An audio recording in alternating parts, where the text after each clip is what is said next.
the coefficient of correlation between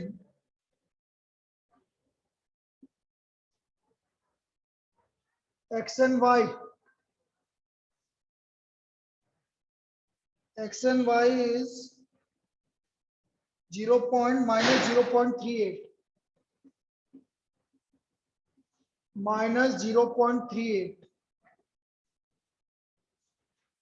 The linear relationship between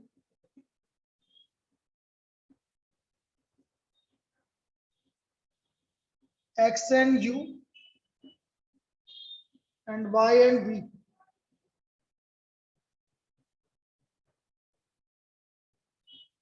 are given by 3x plus 5u equal to 3 and minus 8x minus 7v equal to 49.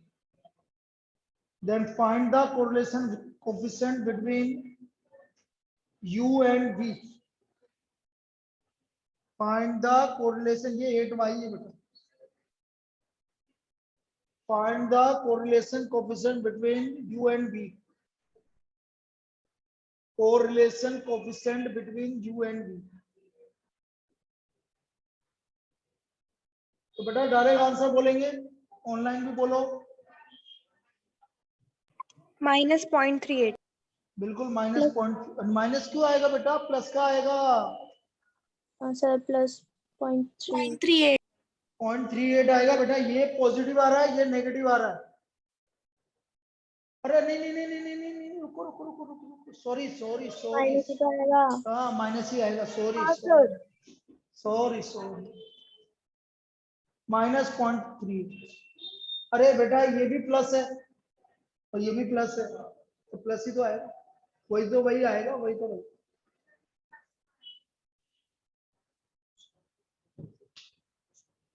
तो बस बोल दो उसके पापा को phone करके. -0.38. बेटा आपको मैंने क्या बोला था, x और ये 3/5. बोलो पॉजिटिव है नेगेटिव. -8/-7 पॉजिटिव, इसलिए दोनों सेम साइन के आ रहे हैं, इसलिए पॉजिटिव.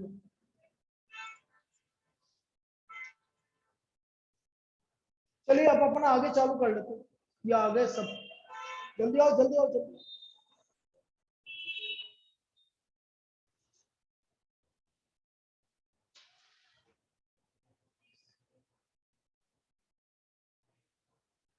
कितने जने आ रहे हैं. स्पियर्समैन रेन कोरिलेशन कोएफिशिएंट आ गया. ये तो मैं पिछला वाला ही करवा रहा था. Spearman's rank correlation coefficient.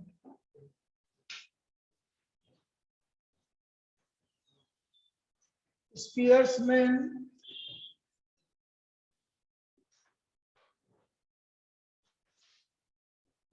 Rain correlation coefficient.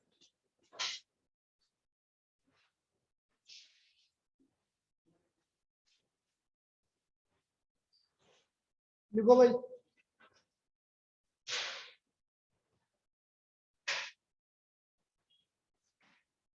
This method is used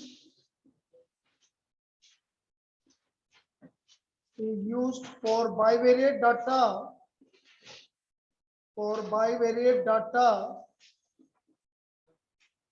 Having qualitative characteristics.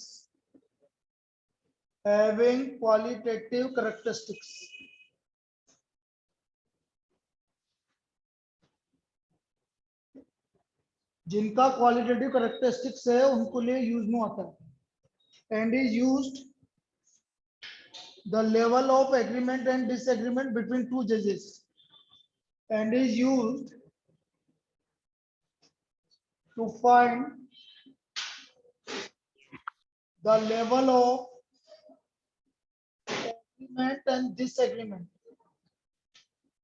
agreement and disagreement between two judges. between two judges. And he used to find level of agreement and disagreement between two judges.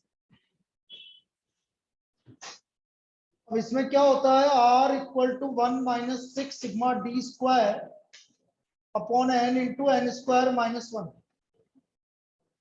This is the R. ये हमारा R आ गया भाई. R equal to 1 minus 6 sigma D square upon n into n square minus 1.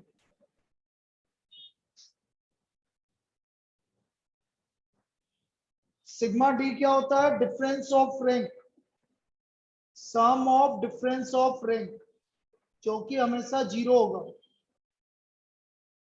Some of difference of rank जो कि हमेशा 0 होगा.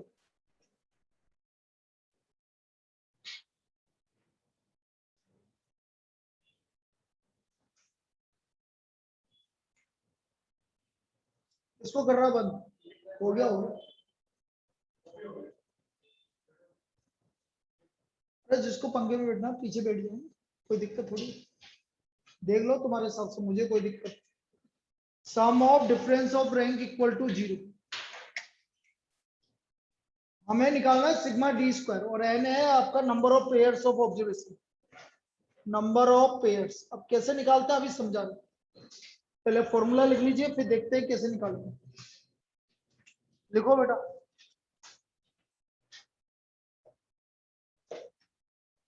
जल्दी लिखो उसको.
ये तो दिए थर्ड पेपर दिए ना, भेजे ना ग्रुप पे। पेपर भी मिल जाएगा, पेपर मंगवा देता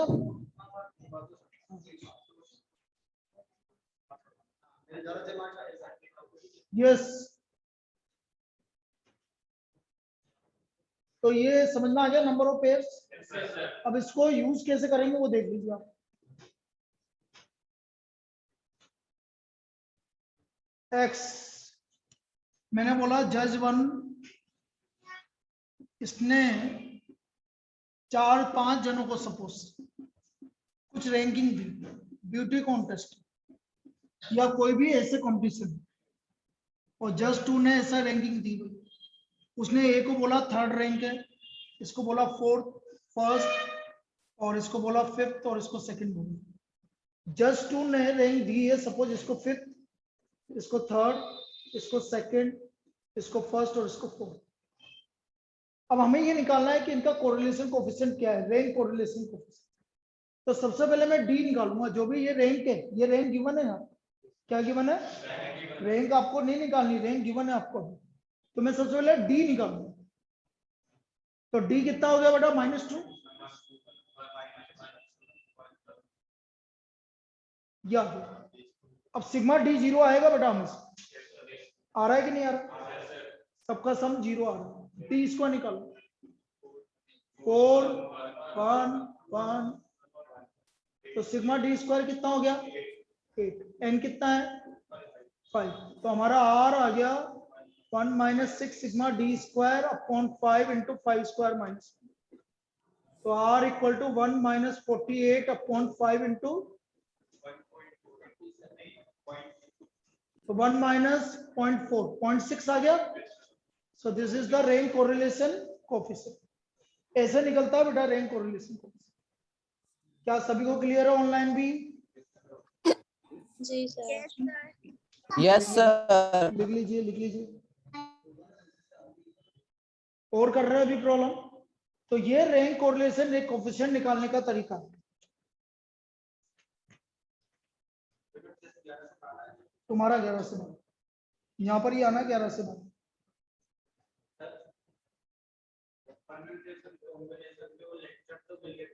कौन से लेक्चर की बात कर रहा है तू? वो वीडियो लेक्चर की बात कर रहा है कि इसकी बात कर रहा है? बेटा वीडियो लेक्चर मेरे से नहीं मिल पाएंगे, क्योंकि इतना कॉम्प्लिकेटेड मामला है ना, इतने दिन पहले के कॉम्प्लिकेटेड में कुछ भी नहीं मिलेगा। वो नहीं होगा क्योंकि है ना बहुत पहले का है, इसलिए नहीं मिलेगा, होगा ना, तो उसका तो मैं कुछ भी नहीं कर सकता। मैं ढूंढ के भी, मैं ढूंढूं ना तो भी नहीं मिलेगा मुझे। इससे सबसे बढ़िया तरीका है, मैं तेरे को एक चीज बता रहा हूँ, यूट्यूब पे जा, यूट्यूब पे मेरा वाला चैनल खोल और वहां पर परम्यूटेशन कॉम्बिनेशन टाइप करके देख ले, उसमें जितने लेक्चर है सब मिल जाएंगे। पब्लिक कर रखिए, हाँ सारे लेक्चर पब्लिक, ठीक है। अब मैंने तेरे को तरीका बता दिया, मेरे लिए बहुत मुश्किल है, मैं सही बता रहा हूँ ना, मेरे लिए इतना, हाँ क्योंकि मैं करूंगा ना तो मेरे लिए तो, मेरे को पता है ना, जब तो मैं तेरे को बार बार पूछ रहा था, मैंने कि तू क्या बोलना चाह रहा है, मेरे को समझ में नहीं आ रहा। मेरे को वैसे समझ तो गया था तो क्या मांग रहा है, लेकिन वो मेरे लिए पॉसिबल ही नहीं।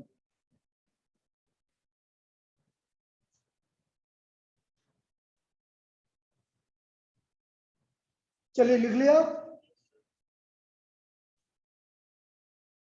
और या तू मुझे ये बता दे कि कितने दिन पहले चला था ये टॉपिक? ये तो अभी चला था, अरे अभी चला था, ये आई थी जब, हाँ। अरे यार रुक रुक रुक रुक रुक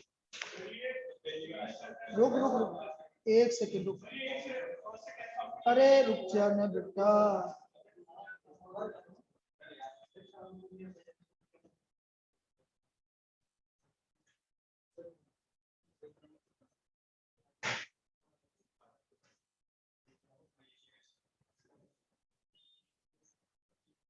ले तेरा काम हो गया, बस मस्त, याद आ गया ना मुझे अभी। अरे रुक तो जाओ अब, ये ले, ये कौन सी डेट का है वीडियो, चलो करते हैं। कुछ ना कुछ करूंगा रात में, जब भेजूंगा होगा मेरे से बस में होगा तो मैं जरूर भेजूंगा। मैं थप्पड़ मार दूंगा तरफ से।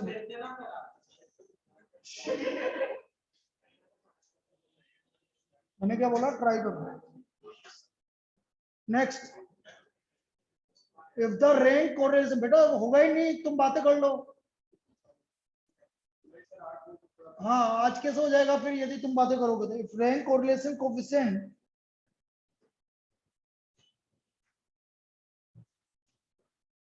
is 0.6 and the squares of difference of rank and squares of difference of rank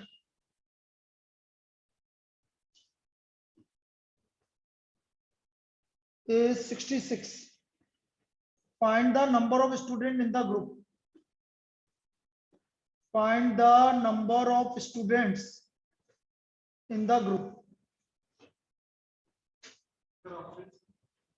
9, 8, 10, 8, 9, 10, 11. तो आंसर तो आपको भी पता क्या होगा, 8, 9, 10, 11. अब देखो इधर, जैसे मैं ऑप्शन से चेक करता हूं, 1 - 6 sigma D square upon suppose 10 लेता हूं, मेरे हिसाब से यही आना चाहिए। 11 6 11 9 3 9 2 1 - 0.4 कितना आ रहा है, इसका मतलब n इक्वल टू क्या है 10, यदि ऑप्शन से चेक करो तो एक ऑप्शन 10 होगा तो 10 से आपका 0.6 आ रहा है। यदि आप ऑप्शन से चेक नहीं करते हैं तो फिर आर होगा इस तरह से, देखो 0.6 1 - 6 सिग्मा डी स्क्वायर 66 है अपॉन n इंटू आप 6 into 66 upon n into n square minus 1 - 0.6 0.4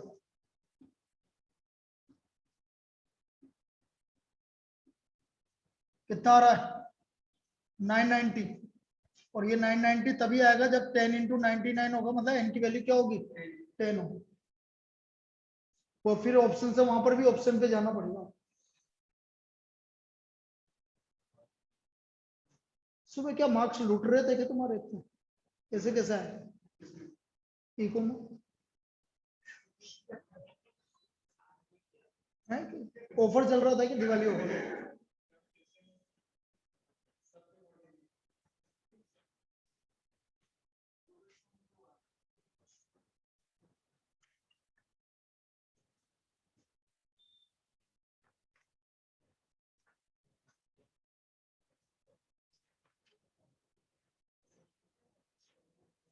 चलिए भाई next,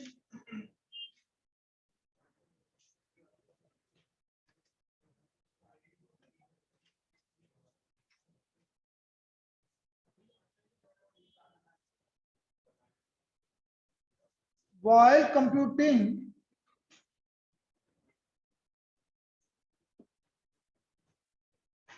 rank correlation coefficient, while computing rank correlation coefficient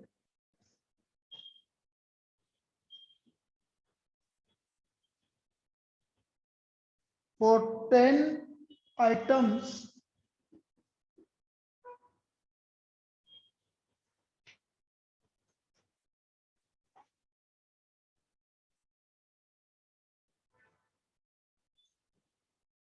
the difference in rank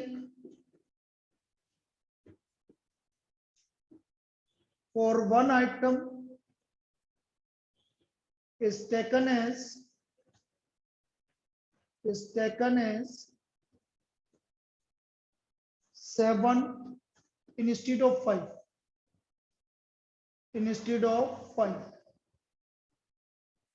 If the rank correlation coefficient was computed as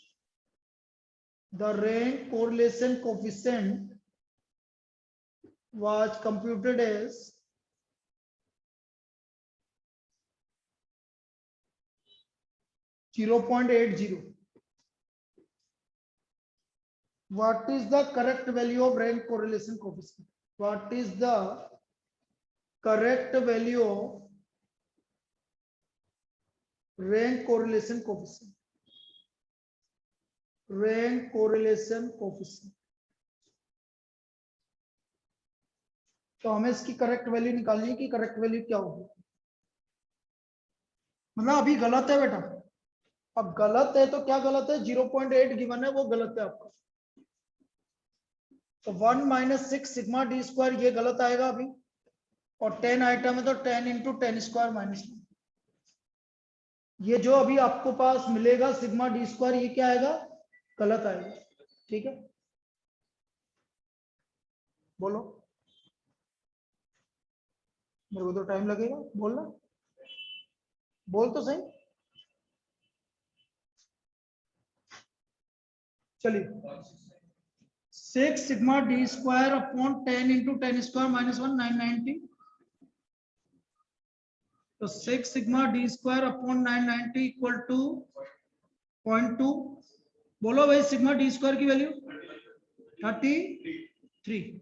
अब ये गलत है बेटा, तो correct sigma D square तो 33 - 7 का स्क्वायर प्लस कितना आ रहा है बेटा,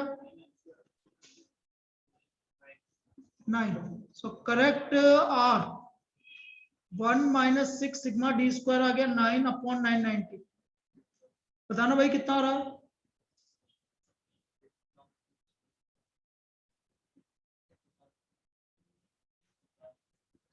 बोलो भाई कितना आ रहा है,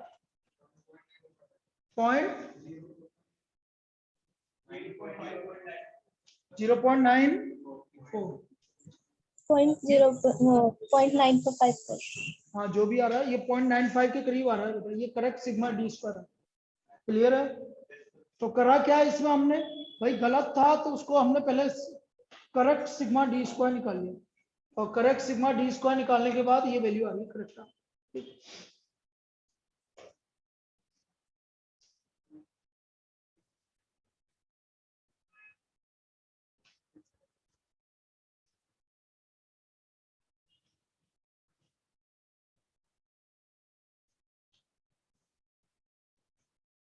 लिख लीजिए जल्दी से, फिर लिखते हैं हम rank correlation coefficient in case of tied rank.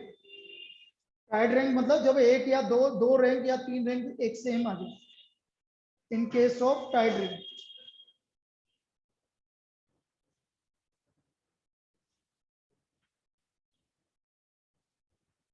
Rank correlation coefficient in case of tied rank.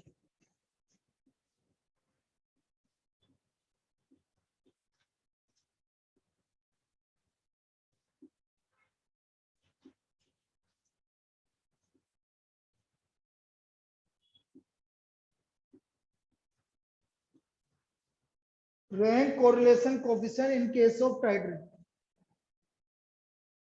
ये फॉर्मूला कुछ इस तरह से चेंज हो जाएगा बेटा, R = 1 - 6 sigma D square plus m1 × m1 square -1/12 plus m2 × m2 square -1/12 plus so upon n × n square -1। अब ये m1 m2 m3 क्या है ये अभी समझा रहा है, m1 m2 m3 क्या है ये अभी समझा रहा है। 1 - 6 sigma D square plus m1 bracket में m1 square -1/12 plus m2 square -1/12 plus so upon n × n square -1।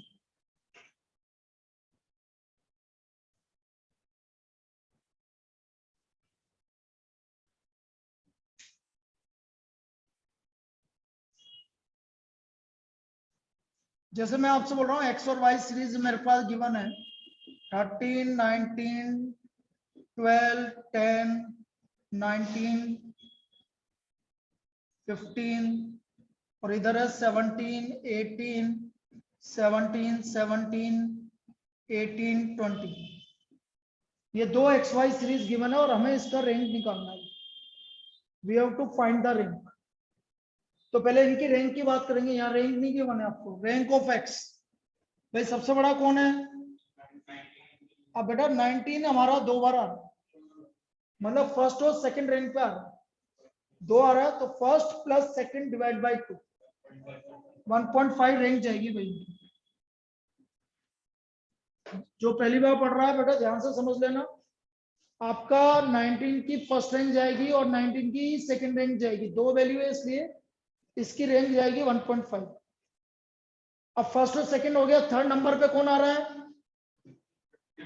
फिर फोर्थ नंबर पर, फिर 6, ये आपकी रैंक हो गई। कोई दिक्कत? अब मैं रैंक ऑफ वाई की बात कर रहा हूं। सबसे बड़ा कौन है भाई? First rank. सेकंड नंबर पे कितनी बार आ रहा है? तो सेकंड और थर्ड पे आ रहा है 2.5 2.5, मतलब सेकंड थर्ड हो गया। 4 5 6 तीन नंबर पे 3 सेम आ रहा है, तो 5 5 आएगा। 4 5 6 का एवरेज 5 आ गया। तो ये हमारा रैंक एक्स और रैंक वाई आ गया। क्लियर है? चलिए यहां तक लिखो। अब इसके आगे का काम डी निकालो। -1 -1 0 1 -1 2, डी स्क्वायर निकालो बेटा। 1 1 0 1 1 4, सिग्मा डी स्क्वायर 8। चलिए लिख लीजिए इसको, सिग्मा डी स्क्वायर 8।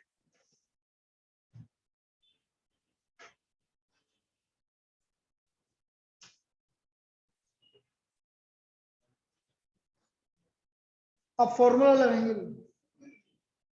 यहां तक किसी को doubt?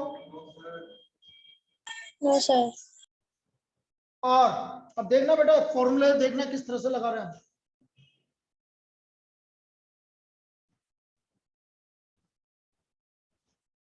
R equal to 1 - 6 sigma D square 8 plus पहली वैल्यू कितनी बार रिपीट हुई? तो M1 की वैल्यू 2, दूसरी वैल्यू कितनी बार रिपीट हुई? 2 बार। कोई बात नहीं, एक ही बात है, 2 2 स्क्वायर -1/2। नेक्स्ट तीसरी वैल्यू अपॉन कितनी ऑब्जर्वेशन है? 5 का 6 6।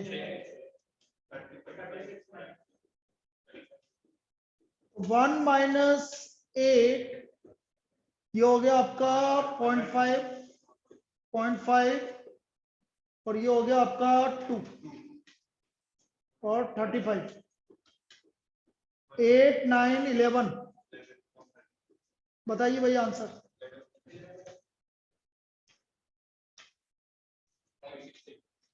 Zero 0.6। This is the rank correlation. ये है भाई हमारा रैंक कोरिलेशन कोफिशिएंट। समझ में आ गया सभी को?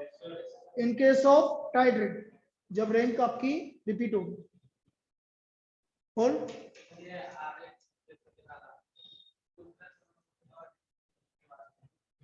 ये RX कैसे निकाला? ये इसमें पहली रैंक कौन है? सबसे बड़ा कौन है? तो फर्स्ट पे भी आ रहा है, सेकंड पे भी आ रहा है। अरे बेटा सबसे बड़ा कौन है? 19, तो इसकी फर्स्ट रैंक जाएगी कि नहीं जाएगी? और इसकी सेकंड रैंक जाएगी, लेकिन दोनों सेम है तो इनका एवरेज लेंगे, तो 1.5 गई दोनों की। फिर थर्ड नंबर पे कौन आ रहा है? 15, फोर्थ, फिफ्थ, 6, ऐसे निकालिए, ऐसे DRY निकालिए।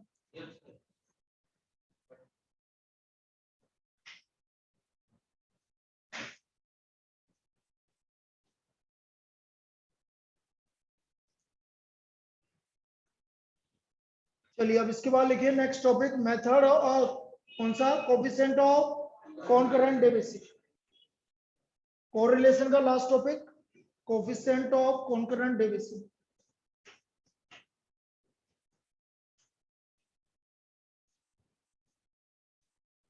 मैं वापस से रिपीट कर रहा हूं, प्लीज बेटा ऑफलाइन टेस्ट देना, जो भी है आपका फायदा है, मेरा कोई फायदा नहीं है, पहले ही बता रहा हूं। जितना पॉसिबल है ऑफलाइन टेस्ट देना, ऑनलाइन टेस्ट में कोई मतलब नहीं है। सही बात है, ऑफलाइन ऑनलाइन टेस्ट में कोई फायदा नहीं होता आपको। आप ऑफलाइन दोगे तो ही पता चलेगा कि क्या है, वहां ऑनलाइन तो होने वाला नहीं है, होगा तो ऑफलाइन ही, फिर हमें ऑफलाइन ही देना है, तभी पता लगेगा कि कहाँ गलत कर रहे हो, क्या गलत नहीं कर रहे हो।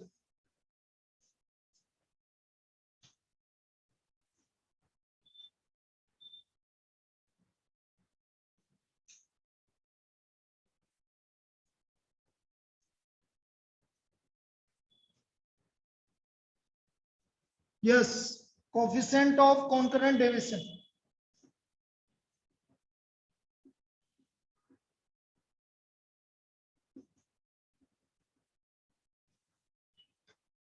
बेटा ये मेथड जो है, यहाँ पर मैंने पहले भी लिखवाया था, मैग्नीट्यूड इज नॉट इंपॉर्टेंट। भाई मैग्नीट्यूड क्या है वेरिएबल्स का, ये इंपॉर्टेंट नहीं है, मैग्नीट्यूड इज नॉट इंपॉर्टेंट।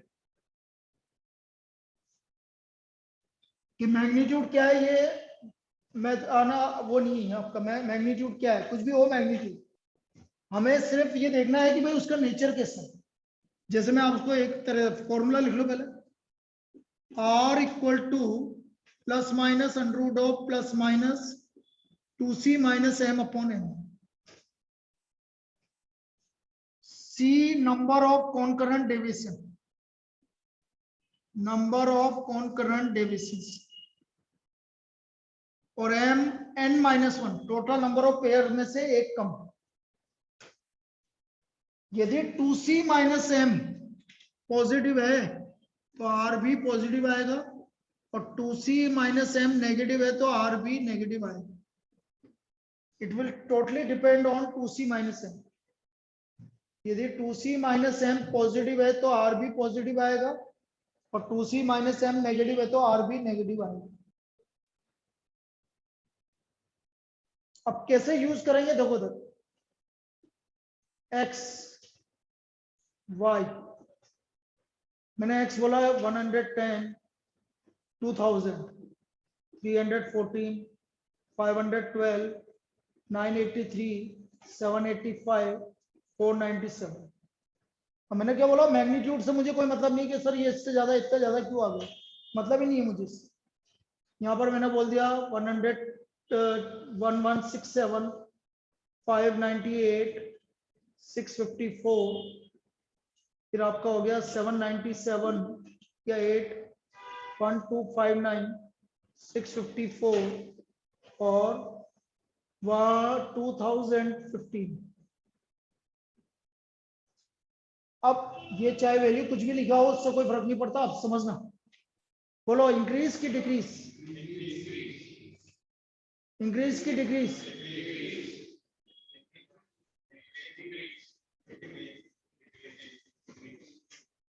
ये तो इसका हो गया पेयर। बोलो भाई, डिक्रीज, इंक्रीज, इंक्रीज, ये इंक्रीज है। अब कितने सेम दिख रहे हैं, 3 सेम दिख रहे हैं। ये सी हो गया, सी कितना आ गया आपका 3। Number of concurrent deviation C equal to 3। Pair कितने हैं, 1 2 3 4 5 6 7, लेकिन हम क्या लेंगे, हम 6। अब 2c माइनस m निकाल लो भाई, कितना रहा 2c माइनस m, 0। तो बेटा r क्या होगा, अब 0, ऐसे निकालोगे आप। आया सर समझ में? हाँ बेटा बोल। नहीं नहीं, वो मेरे को एक कंफ्यूजन था। टोटल 7 थे, उसमें से एक कम करना पड़ेगा बेटा m, ठीक है। अभी एक को करवा रहे हैं।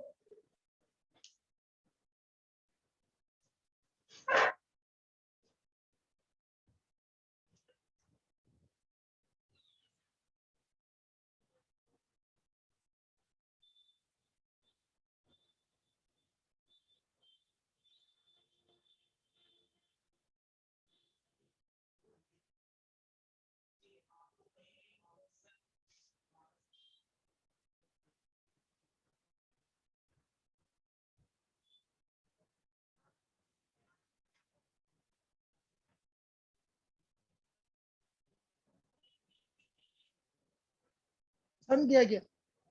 ईशान किया?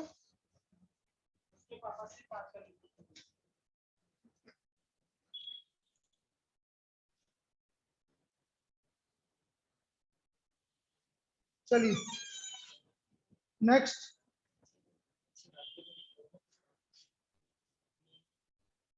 write down next problem.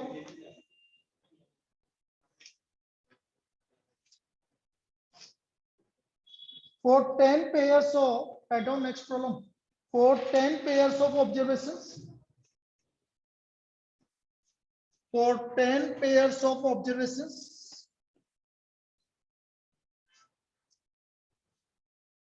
for 10 pairs of observations,